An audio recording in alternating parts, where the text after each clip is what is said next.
Recording started again. What's up? What's up, Restoration Rebels? Andy McCabe here. This is the Restoration Rebel Roundtable for the 28th of June, 2023. I cannot believe June has come and gone. So here we are. Had an interesting conversation with a State Farm adjuster.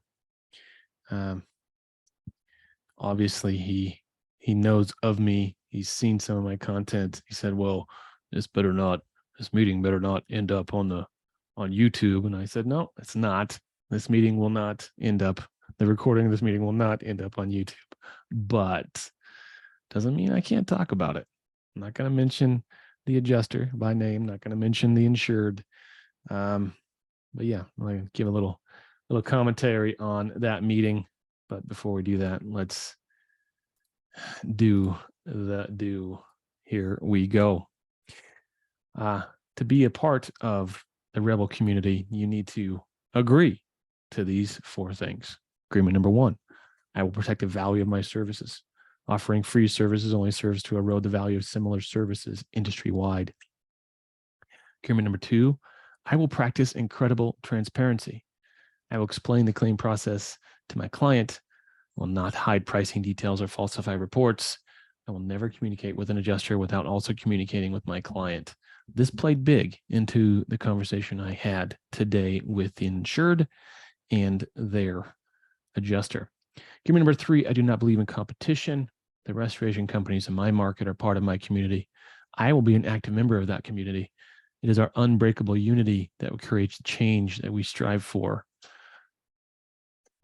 Yes, it will, eventually. Agreement number four, I'm willing to walk away from any project, client, or contract that is not compatible with my values and stated mission. No relationship is worth losing money, sleep, or my humanity. I got to tell you, man, it's real. It's real. It's not easy. And practicing those things is not always easy. Being transparent when we operate in an industry that is almost habitually, almost as a rule, not transparent. It seems to be designed to be intentionally opaque, and these rules that we all follow are just made up, and they're not written down anywhere. So I went deep in my explanation to this adjuster and the insured who was taking part in this meeting graciously, and said, I explained how I arrive at the pricing that I arrive at, how I adjust Xactimate to accommodate for my needs and the needs of my clients who are contractors across the country. And trying to hide these things is a recipe for disaster. There is no other way but through when it comes to dealing with adjusters. Lou, all right, man, you're here. I'm not going to try to make you a panelist because you never become a panelist, but hey, man, welcome. How you doing, buddy? Hey, Andy. What's new? Living the dream in sunny Southern California. Is it getting warm there yet? Yeah, I'm in the desert. Although I'm working on a project in Malibu. I've been the last 12 days and man, overlooking, I'm not really a beach person, but overlooking the to the west, over out the kitchen window, over the cooktop, out over to the ocean, and out to the south over an 85 foot long infinity pool to the south. Ooh. And over out into the ocean. Yeah, nice job. Great office. Malibu has some nice places. Oh, there's some silly money over there. That's stupid. Yeah. Woo! I was in a house the last time I was in Malibu working the wildfire smoke. Last house I was in could only be described as palatial Italian winery. It was 3 stories, 4 wings, guest house, pool, and 3 people live there. There was Wow. more people working on the yard and working on the grounds than they actually people lived there. It was, yeah, these Yeah. people are different world. Yeah, well, my project is, I guess, is the entry level of Malibu. But man, here for an example, I mean, we get to interact with the property owner every day. He's super cool. Mm, He's into sports. He's into music. He's a corporate headhunter, nice. and yeah, super cool, man. But yeah, Intriguing. what is it? It's about a $9 million home, which, just because of the dirt it sits on. But you're talking about the fires. This family, uh, they bought this home after the previous structure had burned to the ground in the Ooh, Woolsey fire a few years back. yep. Yep. And they weren't displaced by the fire, but the previous family.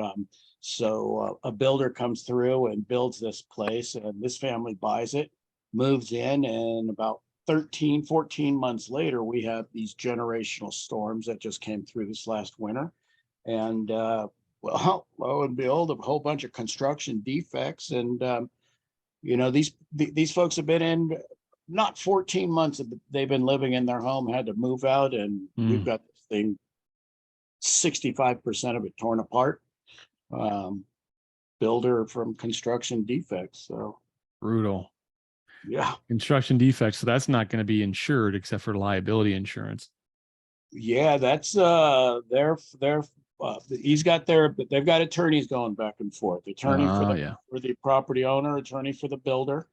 And the owner's going to end up realizes he's going to end up having to come out of pocket some of this, because if he pushes any much further, we're already, oh gosh, where are we at? Just on the remediation side of things, we're at about 48 grand.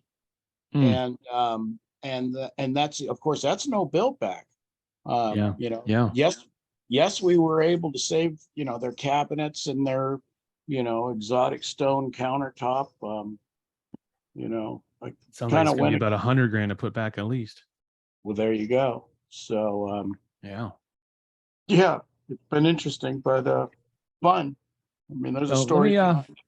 I'm going to wrap up my thoughts on this meeting I had with State Farm. And then we'll get Abby to chime in here. So yeah, really from the beginning, this claim, this is an old crusty State Farm adjuster who really feels like he owns this market. Bend, Oregon's a small market, and he's been here for years. So he really rules the roost. The restoration companies here in town that have been around just kind of do whatever he says, because he just grinds them into the ground if they don't. But he had never dealt with me directly before. And we had my first estimate was 480 something. I used a custom price list. Had a 35% boost on materials. And instead of addressing my estimate, he went ahead and wrote his own, and he came in, his last go was 211. So we're over $200,000 apart. And early on, I knew as soon as he wrote that estimate, I knew he was going to try to make that the claim document. So we set this meeting, a Zoom meeting. I did a Matterport of it, so we can review everything right there, looking at the actual loss. And the very first thing I told him is, I appreciate you writing that estimate.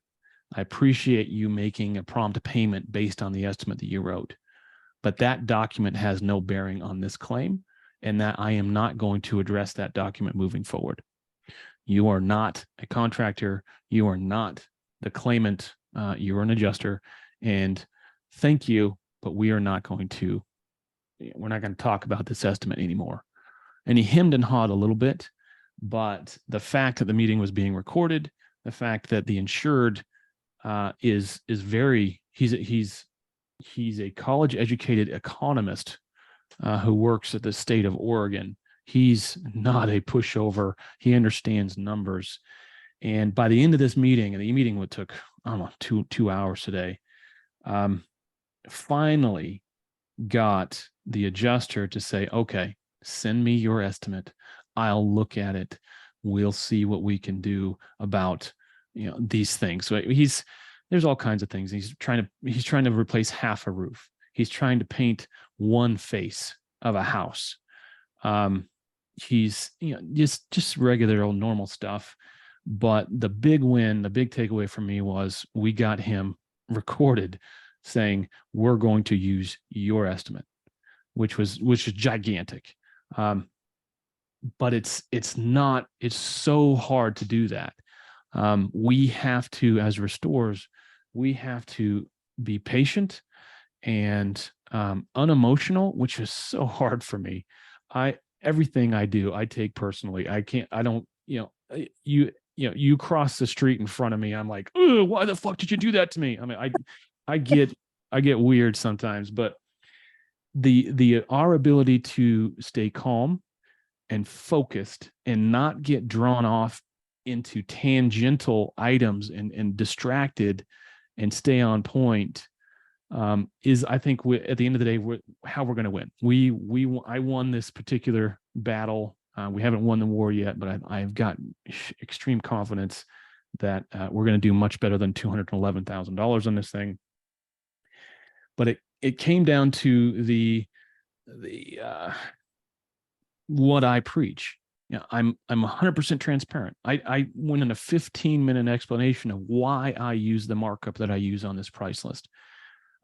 Transparent and like, hey, I appreciate what you're doing, but this is the direction we're going to go. And combine that with the fact that the doctor has me on first day of Prozac combined with Adderall. So my brain is, I'm dizzy today. And I actually started the meeting like that. I said, hey, gentlemen, I am on some drugs today that I'm not sure how I'm going to respond to. But I think even that, there's a book that I read or listened to called Never Split the Difference. That's a different one. That's Chris Voss. Start with No is the book. And he says, be okay with not being okay. In any negotiation, you want to make your opponent feel okay.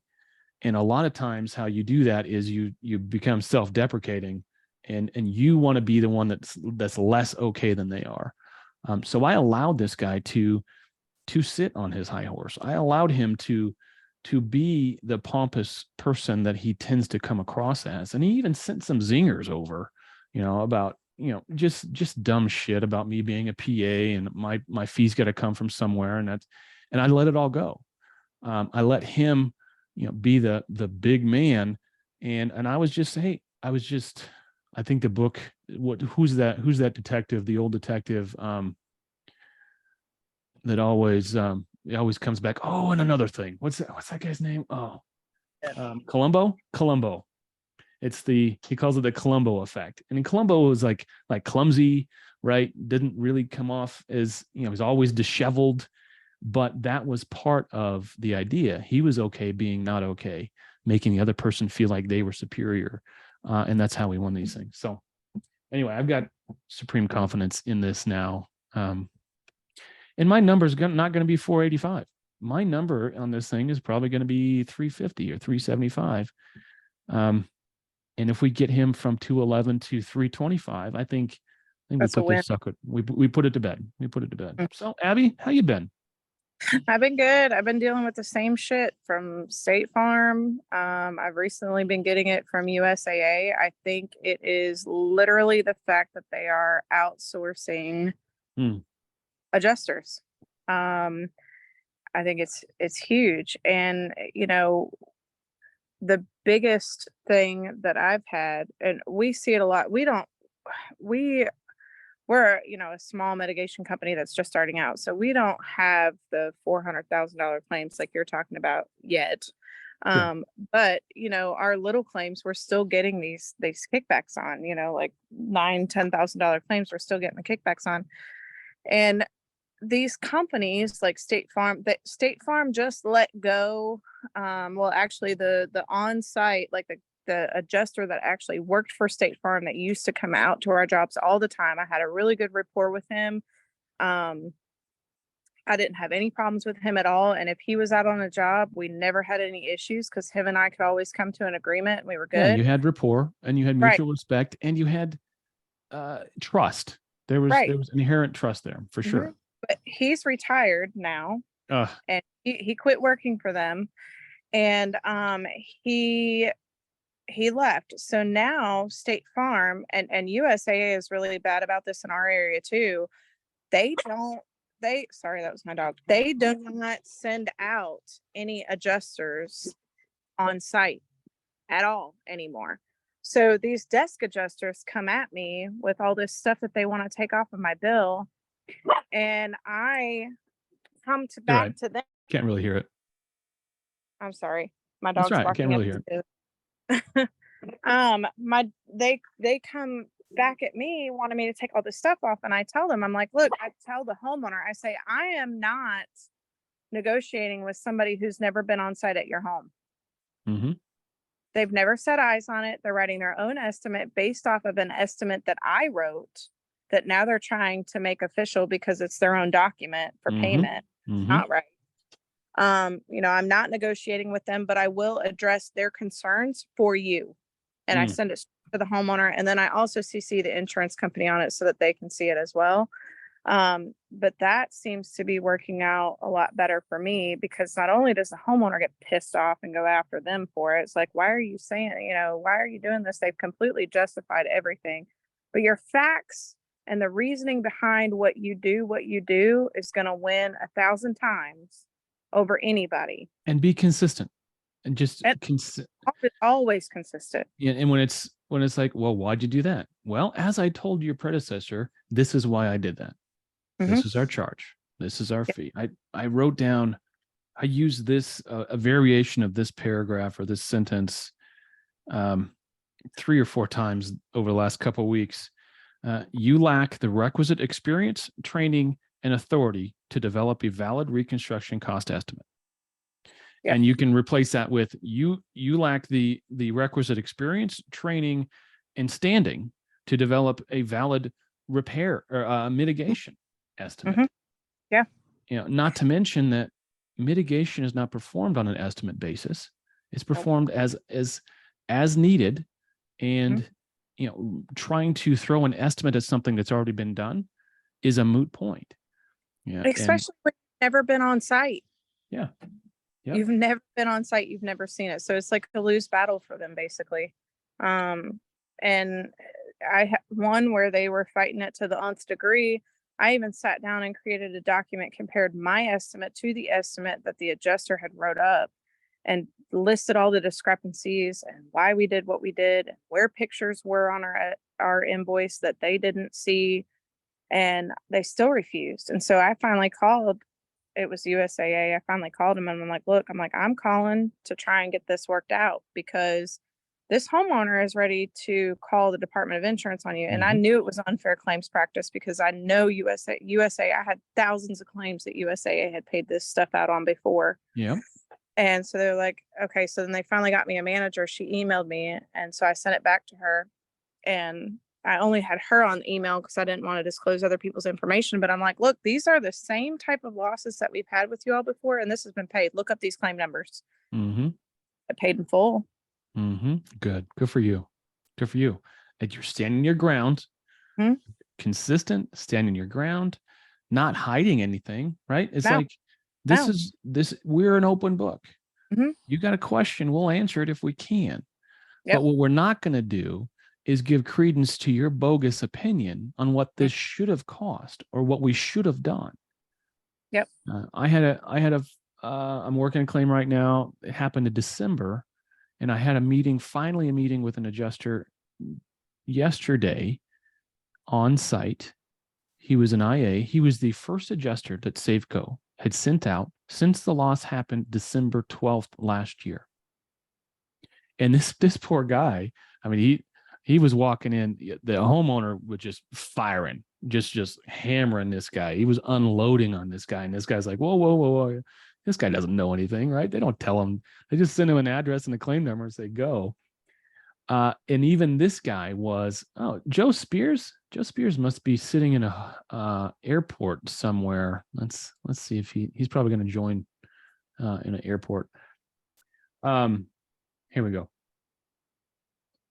So at the end of the day, we're going to get this thing fully covered. He is walking through the TSA right there. I saw the TSA sign.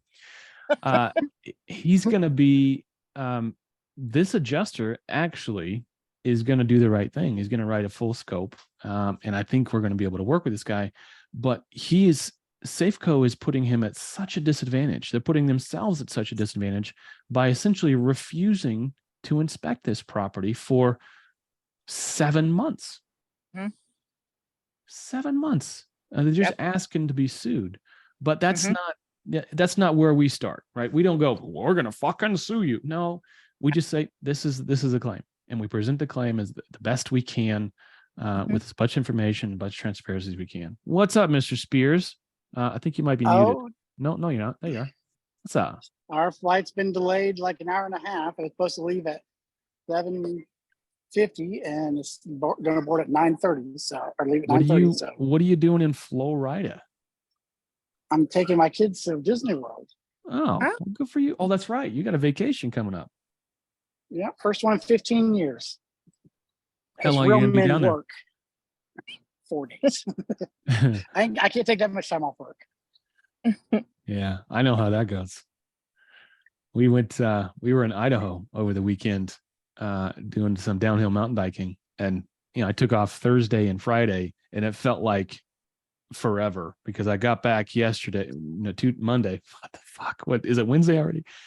And I was like so behind from taking 2 days off.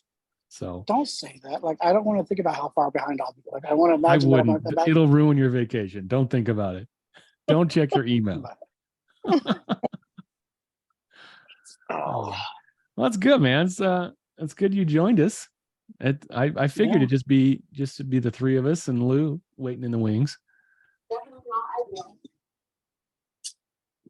So you got anything awesome happened this week? I mean, we had some massive tornadoes happen this week. That was kind of cool. Arkansas got hit hard. What else? Who else got hit? Oh, Indianapolis got hit hard. Really? And what's bad is it's literally the same exact town, area, region that got hit in March. Really? Yeah. So like literally, like there's people that are still we're in the middle of reconstruction on their homes from the first tornado, and they got hit again. That looks so bad for insurance companies. That should be like automatic. Like you're going to the front of the line, you're getting full coverage, but it's not. They're going to fight it just the same. Yeah. Oh, that was already damaged on the first time and you haven't repaired it yet. You're not covered. But I mean, between that and this Canadian wildfire smoke coming in on us, man, it's just got more work than we know what to do with. Are you seeing claims from that? We're getting people trying to claim it. I mean, granted, even I'm kind of skeptical about it, but because it's just like a fog. Like it's not even like it's not like there's a big old soot cloud or nothing. It's just a very smoggish. Well, it's a case by case. I have seen it. We have wildfires every now and then, every other year, every third year here in Bend. And there's so much has a lot to do with how you live in your house, your HVAC system set up.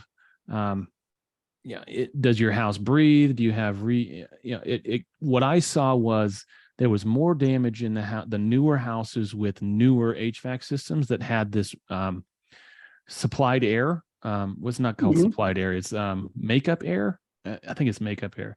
Anyway, the houses with makeup air, we saw more damage than the older houses that, the older houses with no AC. They were like, whatever, because the smoke didn't get in. But the other ones, it had a tendency to concentrate that smoke, and we would see shadowing. We would see the studs. We would see issues earlier. Hey, actually, I gotta go. All right, brother. Have a good trip. Yeah, bye. Disney World. I gotta go to Disney World. We're seeing some of the, I guess you would call it smog, Here in North Carolina, really hazy today. It looked like a really humid day, but it's from the fires because they say it's coming down, but it's not.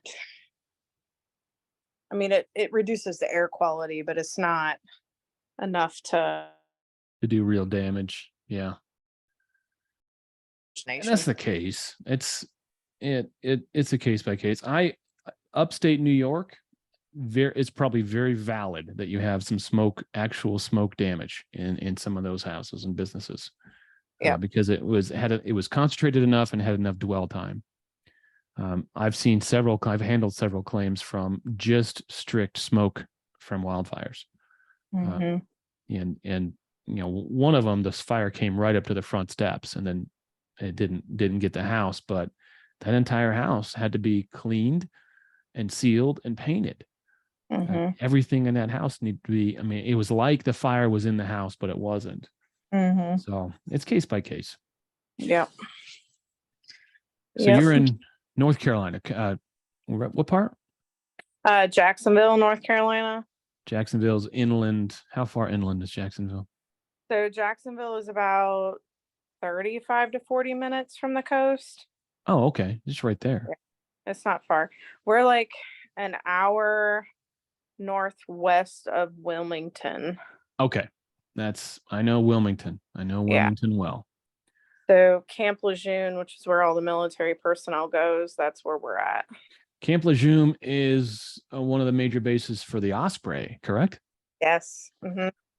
I'll never forget it. Which hurricane was that? 2018? Florence. Yes. Hurricane Florence, sitting in Topsail Beach.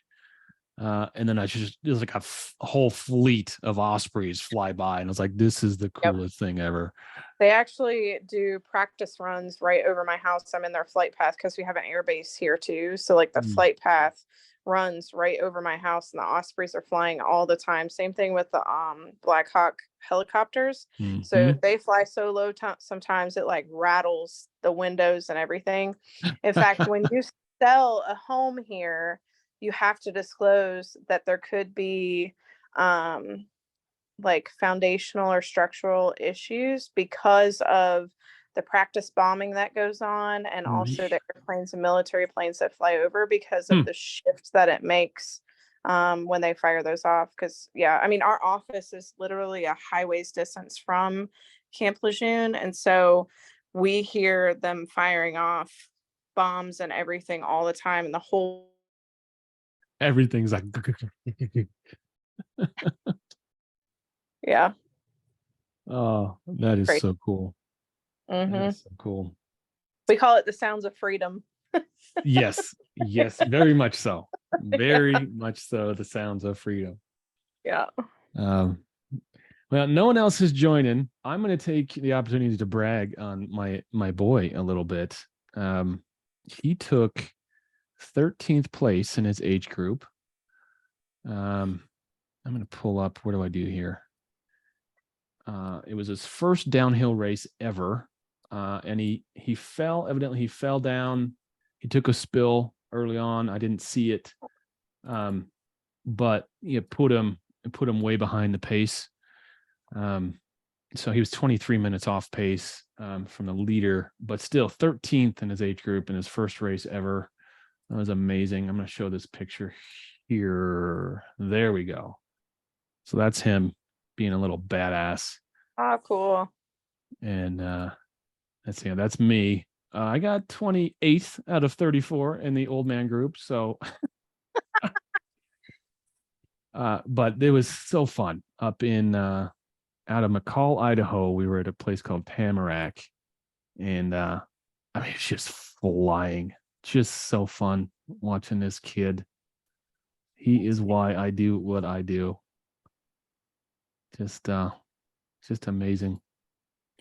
And we're going to go up the mountain on, and his coach, his coach took first place by 10 seconds. I mean, it was like, I didn't know.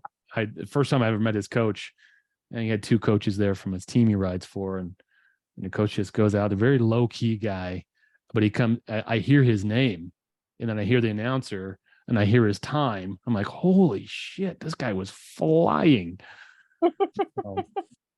That's awesome. It's fun. It is fun. So, Abby, how long you been part of the Rebels?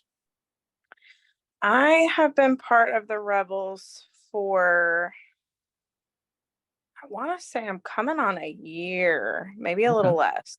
Okay. Yeah. What do you think the Rebels and the industry in general could do to help folks like you? I mean, you're smaller. How long you been in business doing mitigation? We have been doing mitigation for 2.5, almost 3 years. Okay, so you're brand new. You're brand new. Yeah. You haven't been doing it 20 years like this old fart right here. So what do you see as, what can the industry do better to not only just help folks like you, but just do better in general? What are your thoughts? What do you think? Well, I mean, so my situation's a little different because we're a DBA. So like we have, we're not necessarily from the ground up starting and don't have, we're also a plumbing company, which feeds a Okay. lot of our business. So we're a little bit, That helps. yes, it does help tremendously. So we are a little bit different, but as far as I mean, we're like, okay, hey, you're doing water mitigation now. And they sent a guy in from corporate who kind of, trained us on the ins and outs of what we were supposed to do. Is it And a big franchise plumbing outfit? So there's different options. We're actually independently owned and contracted. We just use their name. Okay. So we have a little bit of different leeways, I guess you could say. But they send somebody in to train us. And when we first got started, and then I was kind of like, okay, well, now you know the basics. So now you're on your own. So I went and got certified and then kind of trained my employees from what I knew and then got them certified as we went on. Just had another one that took his test this past week. Yay. Still on the results, but I'm still trying to, promote it. But I would say, even with the training that we had put in place from corporate, the Restoration Rebels group, and I know people get upset because, questions are asked frequently all the time and it's the same thing over and over again. People get tired of answering the same question. Yeah. Yeah. There's my a lot answer of to them is don't answer the question and let somebody else. Pro pass, because there's a lot of new people that are coming into the business that need that information, and had that information not been asked when I joined the group, even though I wasn't the one that asked the question always, Right. I still was reading what everybody's opinions were on it and what they said and what they did and what they followed and the protocols. The files section of this group is amazing. So I recommend anybody who hasn't checked that out to check that out. Use those files and create them to your own benefit to help you. This group has, I would say, probably 80 to 90% excelled the way that I operate, not only with the standard that we uphold to as a business, as a non-TPA vendor for water mitigation, but also how I collect payment, how I speak with the insurance company, how I deal with the customer, how I onboard them. The whole entire process has completely changed.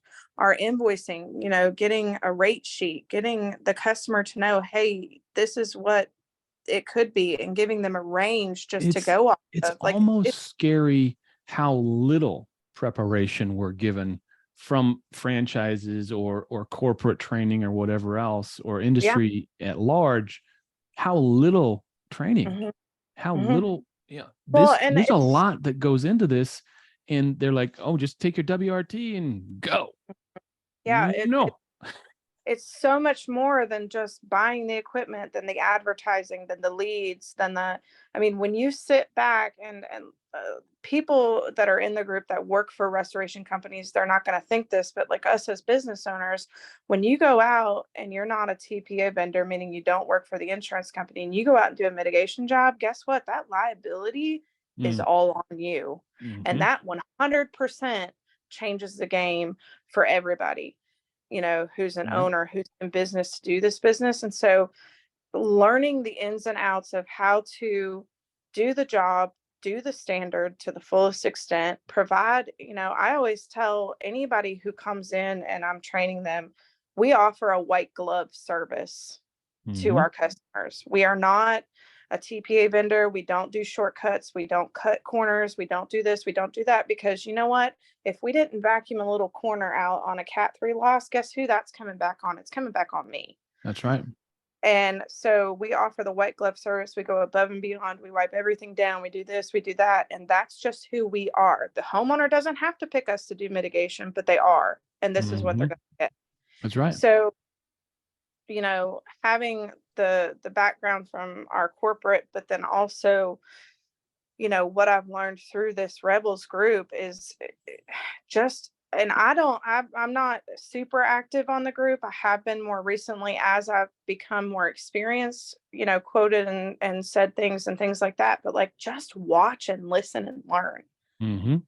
Mhm. Just watch, listen, and learn. We're And there. it goes 1,000 times farther. And if you have a question that hasn't been answered or you can't find it, then definitely ask that question. But this group is definitely helps. I don't know. I think it's pretty, honestly, to be honest, I think it's a pretty solid group.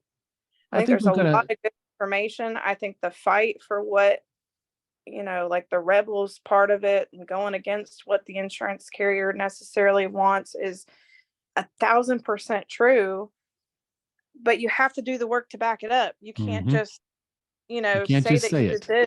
Yeah, you can't. It doesn't work that way. Can't just say Um, it. And there have been folks who found their way into the group who didn't necessarily agree or abide by the things that we espouse to abide by. mhm, There have been charlatans, there have been fly-by-nights, and there have been people that were going to make their buck, and they didn't care who they had to step on to go make that money. mhm. Hell, I've traveled. Hurricane, what came right after Florence? Florence, and then what? Panama City Beach. Michael. Michael. Okay. Michael. Yeah. I traveled with a group of folks who, at the end of the day, were not upstanding people, and I didn't know that. They were just rebels, and we were, down there to, to do the do, and then, so it's we've got to be smart. We've got to do our due diligence. But I think we have evolved as a group, and we've got something super special. So I'm super stoked that you say that, and super proud of everyone that has come together to maintain this thing that really runs itself. There's no dues. There's no management. There's no board of directors.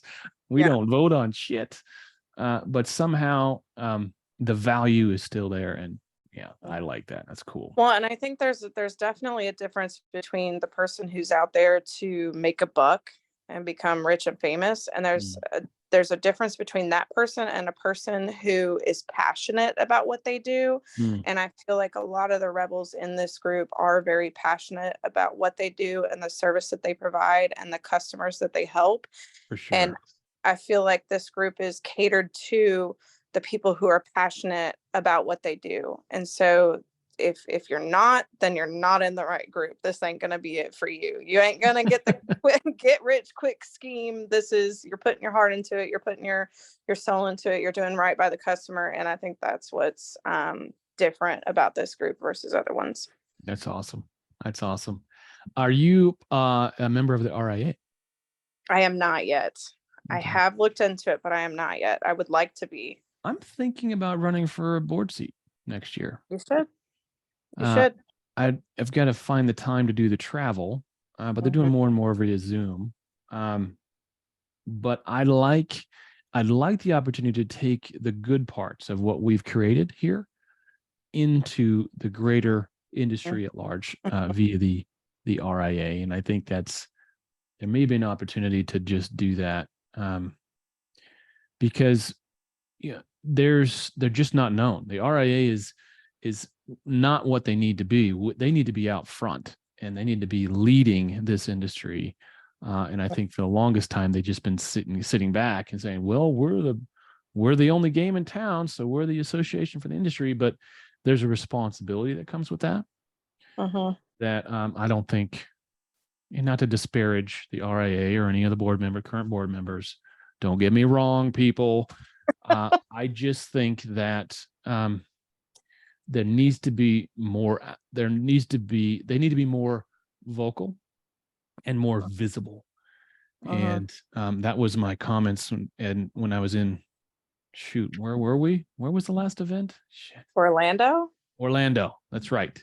Were we Orlando? Yes, we were. Orlando. I think it was Orlando. Yeah. God, it feels like an eternity ago. It was just in May. Yeah. And that was the thing.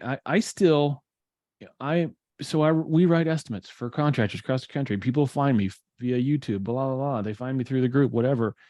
And still to this day, I say, hey, you ever heard of the RIA? And they say, what? That's a problem.